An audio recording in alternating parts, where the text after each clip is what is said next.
we are wrestling with WWE Crown Jewel.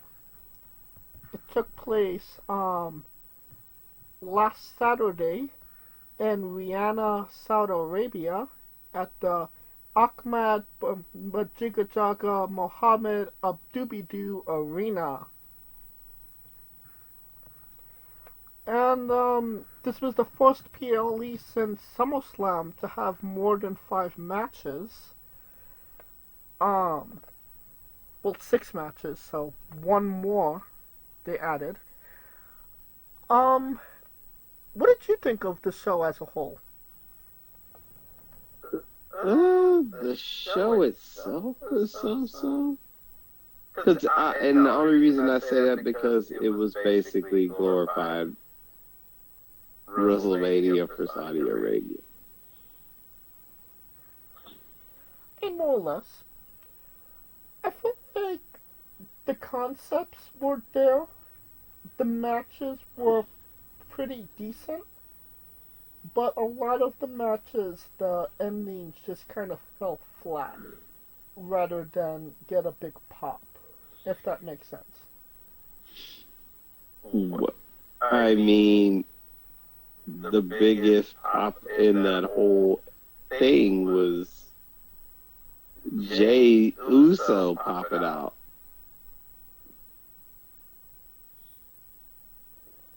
Just saying. I mean, yeah, but there were some big moments that kind of laid flat, in my opinion. And technically there was 7 matches on this card, but we'll get there when we get there. Well, let's get into the first match.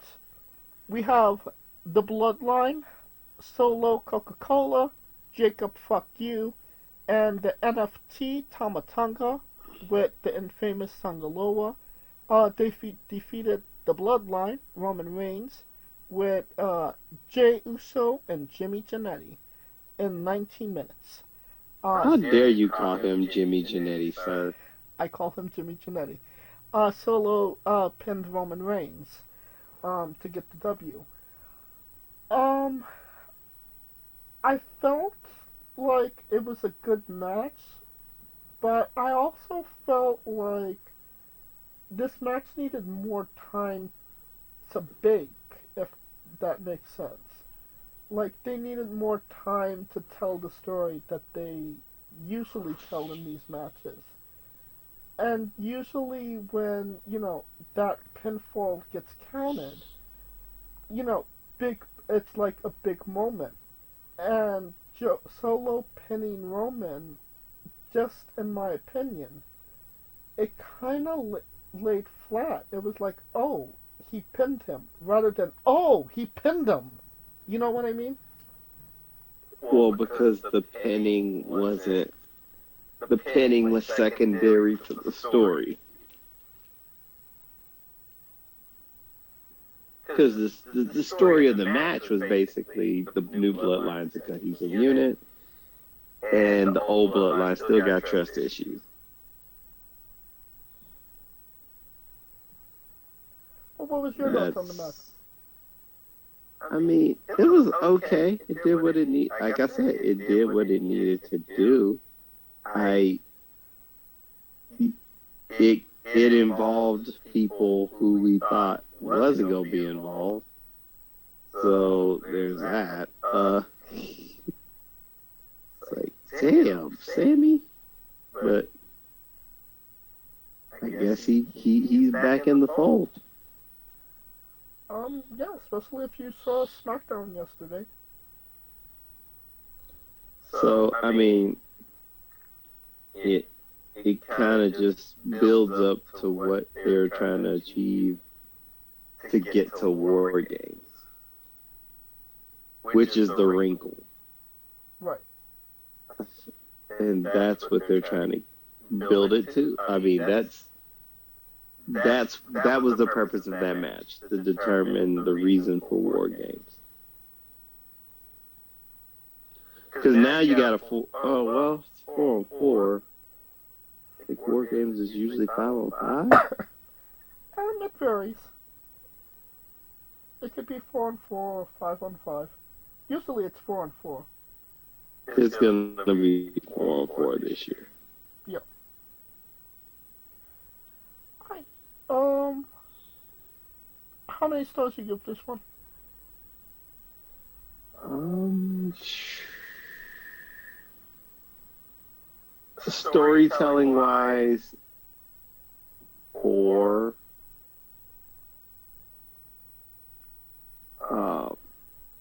Because everything took place where it was supposed to take place.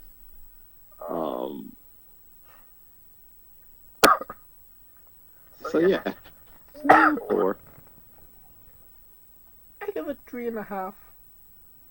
The match was good, but the story was good, but the finish kind of laid flat for me. So that's why I left off the other half star. Okay. Which means it's time for the DEI Fatal 4-Way Tag Team Match. How dare you? It's Guess That Rating. Oh, yes. Correct. Alright, 3. Nah. 3.25.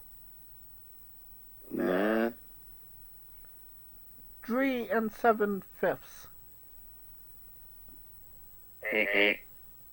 Alright, what was it?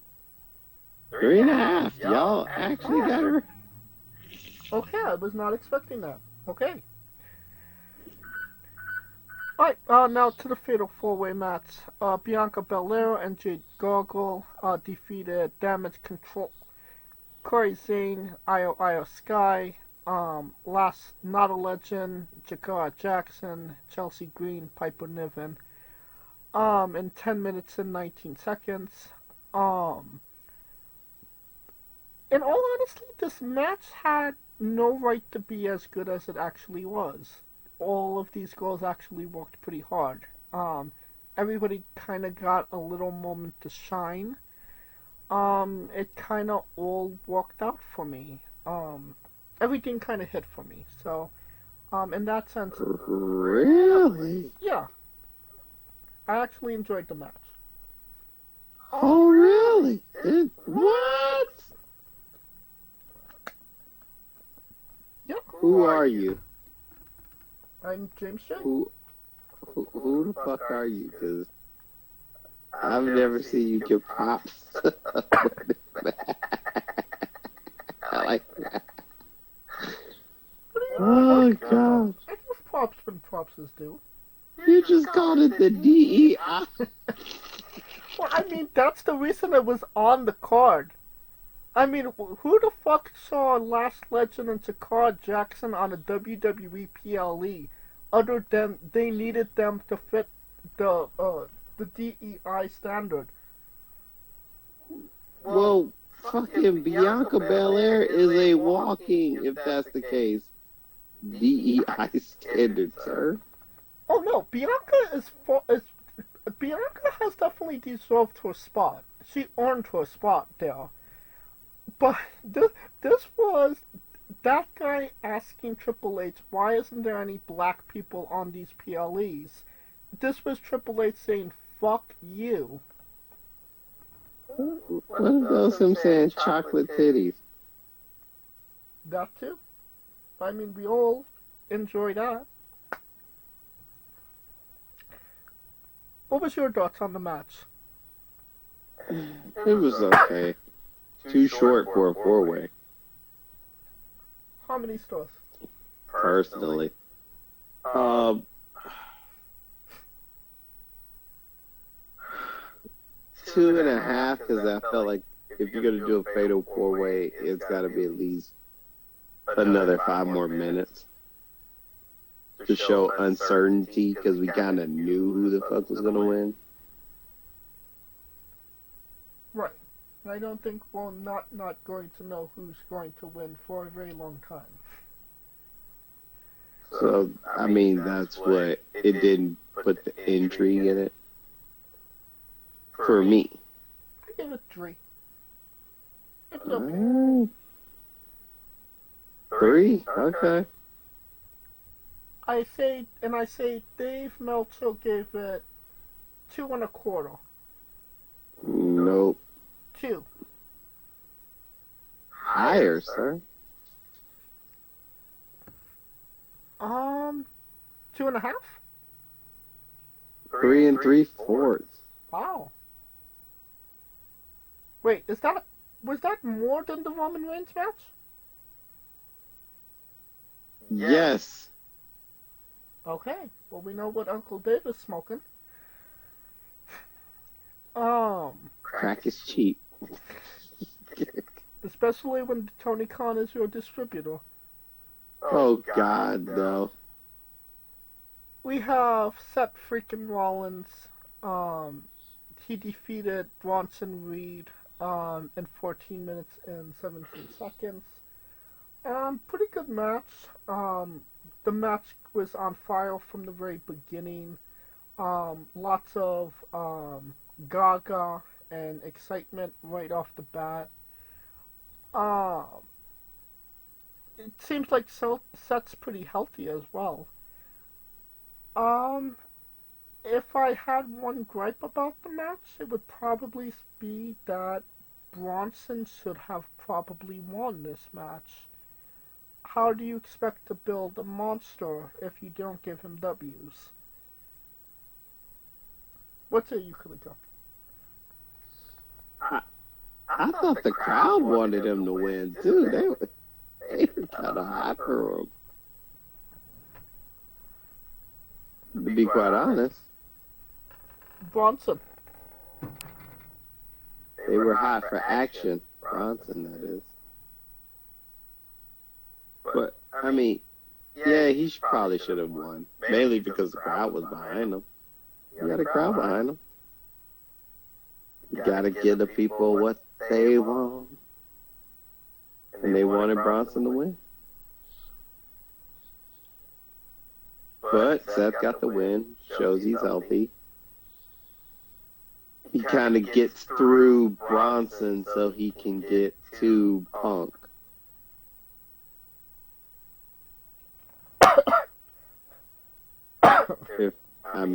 Because we know that's where it's going. I mean, at some point, yeah. Now, the question is, if it's true that Seth is going to be the heel, how is it going to get there? I mean, it is the Triple H era, so we shall see with that. Alright, how many stars you give this one?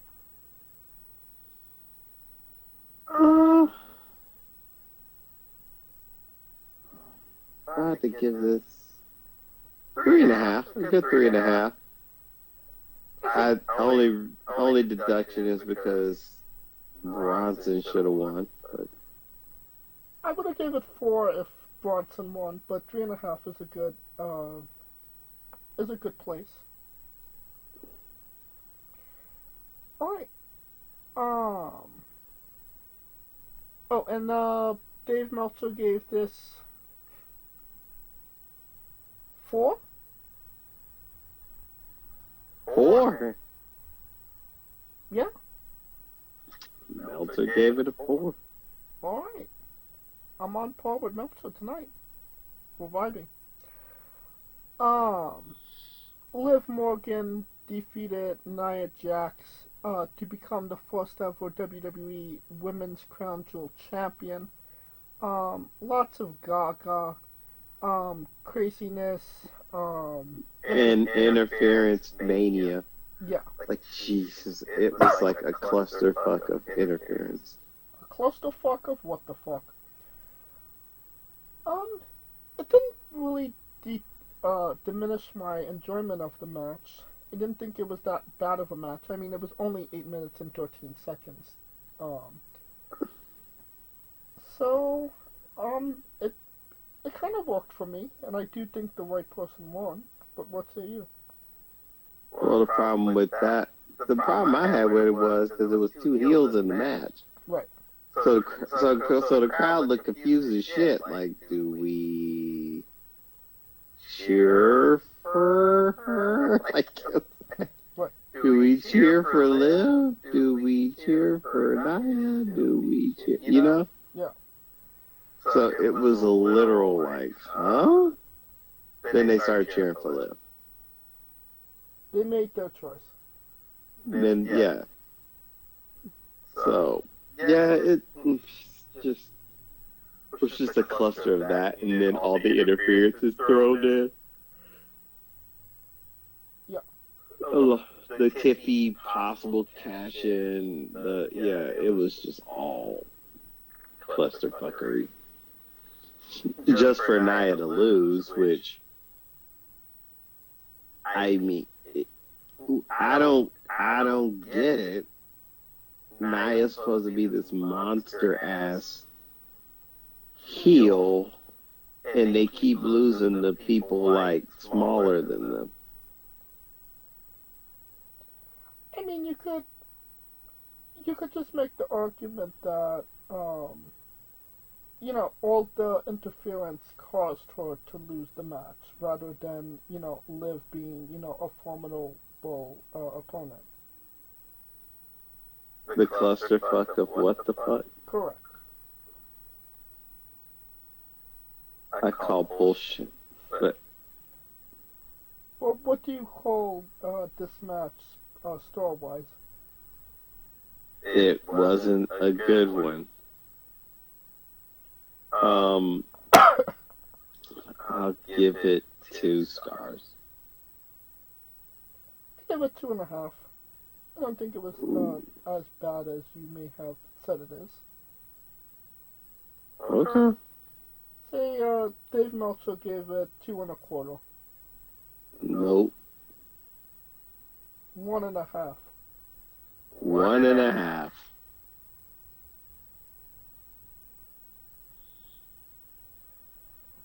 Alright.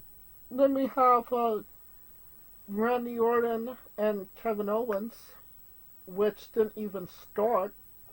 Not even on the bracket of the results, because the match never took place. It didn't stop them from beating the shit out of each other, but yeah, that definitely happened. What was your thoughts? Clever way to protect both sides from taking an L. I agree. And it continues the rivalry. And it continues the rivalry. Yep, continues the story. They can kick the shit out of each other somehow. I don't think we could give this a star rating because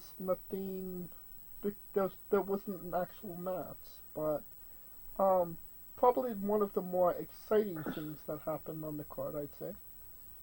In the words of the great Bruce Pritchard, and then the bell did ring.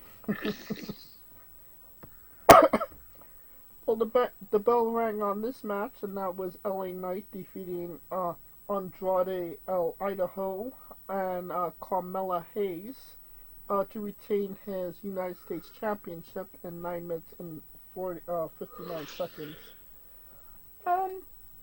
It was a match on the card, I'd say. Carmelo's first PLE, great for him. It was a win for LA Knight, but I never felt like he was in danger of losing the belt, so there's that, I would say. But well, like I said, give them time to cook so they can actually, because it's like with some of these matches, they're so short that it's like it takes the mystique out of it. Yeah. And you're just left sitting there thinking, okay,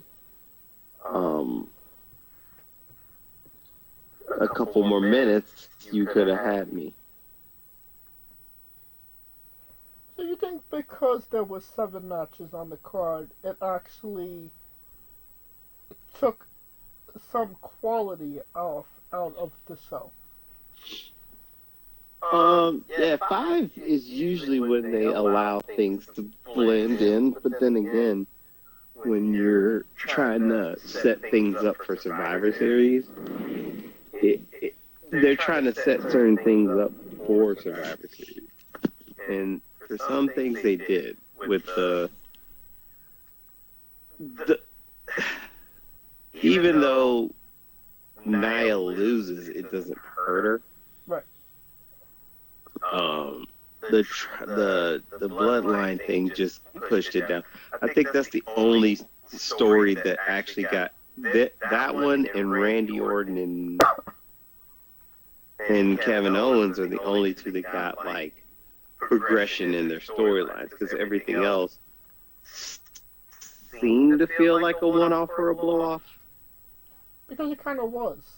I mean, they kind of relegated the Saudi Arabia show back to being its own contained event rather than, a part of what was actually going on around in WWE. I told you it's WWE to Saudi, or it was Saudi Arabia WrestleMania. Right. Arabia Mania. How many stars you give LA and Andrade and Mello? A 3, because it told. I mean, the story was that LA Knight was able to take advantage of the fact that them two couldn't stand each other, and thus proving he's the fighting champion that he is. If you will. If you will. Yeah. But yeah, I think 3 is a good number for this one, for sure. Alright, Dave gave it... I'm gonna say Dave is vibing with us tonight. He gave it a 3 as well. Higher. 3.25. Higher. 4? 3 3/4. 3 3/4. These fucking forts. Made of The quarters and the fourths. Yeah. May the forts be with you. And that brings us... I'd rather have Fitz. I'd rather have Fitz, sir. I agree. That brings us to our last match. Cody Rhodes defeated Gunther to become the first ever men's crown jewel champion. For Cody versus Gunther, I thought this would have been a really good match. And it really wasn't, if I'm being honest. And I realized why they did the ending that they did for it. But it still kind of was flat, in my opinion. It was like, oh, he did this move, rather than, oh, he did this move. Like, it just kind of came out of nowhere, rather than, I'm really cheering for him to get the W on this one. And it kind of felt like the crowd wasn't that low-key, wasn't that into it as well. They were doing the wave during this match as well. Maybe they were just, punch drunk at this point. I mean, I don't think. I mean, that's another question. Is there alcohol in those events? That is a very good question.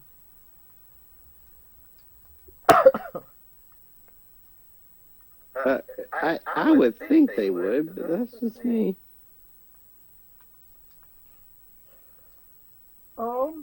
What did you think of the match? Well, the match really, this match falls in the category of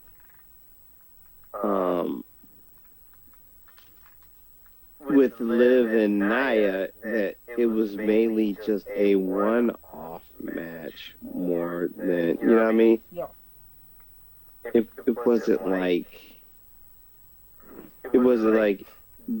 this thing was going to be a rivalry.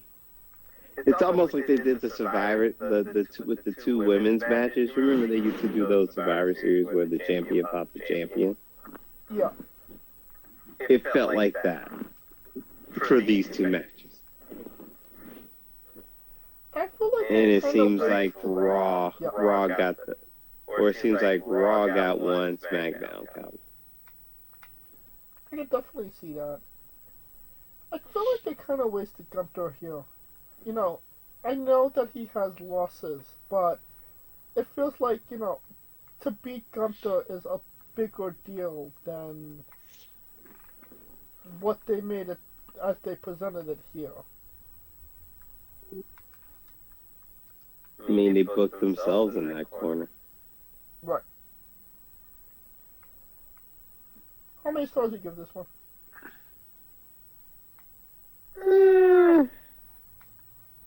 I felt like they could have worked a lot better. 3.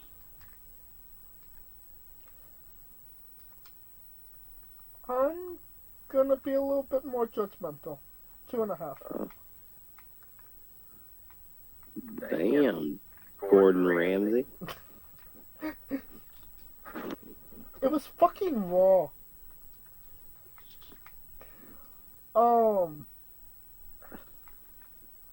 Dave gave it 3.25. Nah. 3 3/4.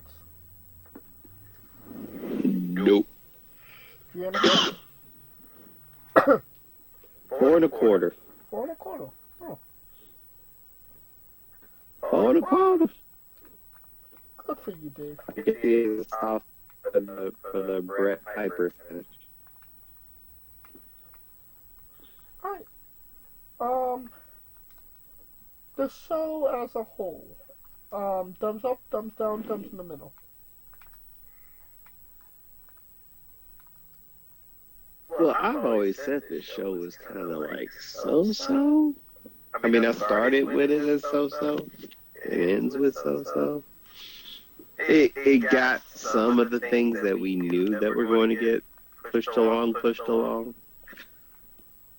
I think the best thing to happen was the thing that didn't happen, which was the Randy Orton Kevin Owens no contest. Like, they didn't even get into where the bell rang. I think that might have been 5 stars if it was at an actual match. Nah, because if they had a match, that means it would have been a no contest. I mean, if that was the case, they would have just fought themselves to no contest. And I thought I called that. I think you might have. But then again, I don't listen to you that often. Of course you don't. Unless I'm winning bracket tournaments, you know what I'm saying? Then you listen. Well, obviously, I'm legally obligated to.